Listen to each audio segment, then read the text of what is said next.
شمس العالم الذهبية. برحب بيكم في فقرة جديدة من برنامج روشيتا. رشيت النهاردة مع سيليجون في منه شكلين دوائيين، في منه طبعا تابلس للكبار، وفي منه لبوس، وفي ايضا منه نقط، وده بيستخدم لعلاج الكحة الجافة.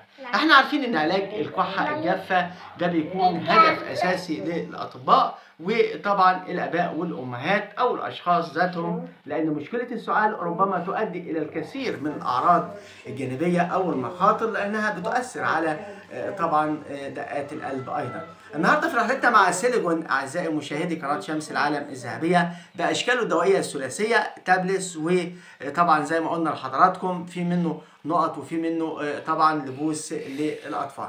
السيليجون واحد من اشهر الادويه اللي بيتم استخدامها في علاج الكحه الجافه، وخاصه الكحه الجافه. وفي رحلتنا النهارده هنتكلم عن السيليجون. نوع الدواء النهارده السيليجون هو مهدئ للسعال، كمان بيتم استخدامه لعلاج الكحه الجافه لكن تحت اشراف الطبيب او الصيدلي. الماده الفعاله الموجوده في السيليجون طبعا باشكال المختلفه هي الهيدروكلورايد بزيتونات. حد يقول لي ليه بتقول الماده الفعاله؟ لان من موانع استخدام اي دواء الف ب موانع الاستخدام الناس اللي عندهم حساسيه من مكونات الدواء. الشكل الدوائي زي ما قلنا لحضراتكم سيليجون على هيئه طبعا لثلاثيه من الاشكال الدوائيه، في منه نقط للرضع، وفي منه لبوس للاطفال، وفي منه ايضا تابلس للكبار.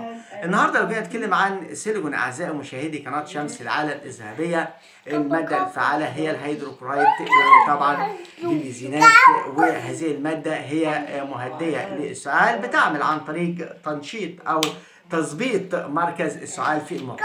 طبعا زي ما قلنا لحضراتكم لو جينا نتكلم عن اهم دواء استخدام سيليجون مهم جدا بيتم وصفه لعلاج الكحه الجافه، واحنا عارفين مشكله الكحه الجافه بتواجه طبعا ناس كتير سواء اطفال رضع كبار. النهارده سيليجون بيعالج الكحه الجافه، ايضا بيتم استخدامه لعلاج السعال لدى المدخنين، وايضا بيعالج الكحه المصاحبه لاعراض البرد والانفلونزا.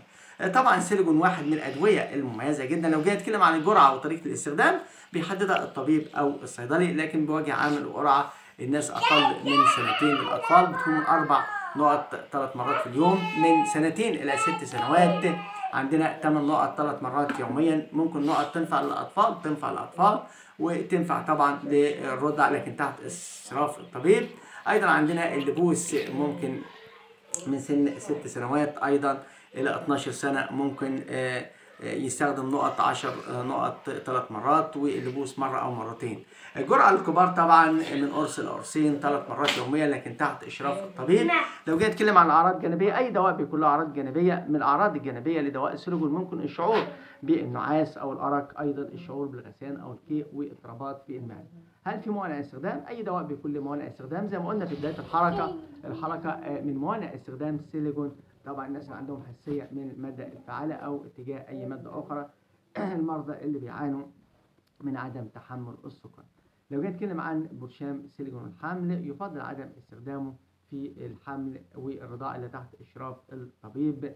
سيليجون اعزائي مشاهدي قناه شمس العالم الذهبيه لبدائل عندنا كوديلار شراب بديل ليه، النوتيسيل بديل ليه، سينا وايت نفس التركيبه. لكن ايه الفرق بين لبوس سيليجون وكفاصيد؟ عندنا كفاصيد زي ما قلنا لحضراتكم واحد من اشهر ايضا التحاميل ومفيش منه تابلس كفاصيد، لكن لبوس سيليجون هو بيكون دواء مهدئ للسعال، بيخفف من الكحه الجافه وبيحتوي على الماده الفعاله زي ما قلنا لحضراتكم هيدروكلورايد البنزينات. اما كفاصيد هو دواء لعلاج اعراض البرد والانفلونزا وما يصاحبها من كحه وسعال، وبيحتوي على الماده الفعاله هي الباراسيتامول، وبتكون مسكن للالام، وخلاصه النبات الغرندليه اللي بيخفف من الكحه، وخلاصه نبات ايضا الجيسيموم ودي بتكون مسكنه للالام طبعا، والمواد الطبيعيه الاخرى اللي في كفاصيل، لكن الاثنين بيؤدوا الى نفس الغرض. لكن سيليجون بيعالج الكحه الجافه ايضا.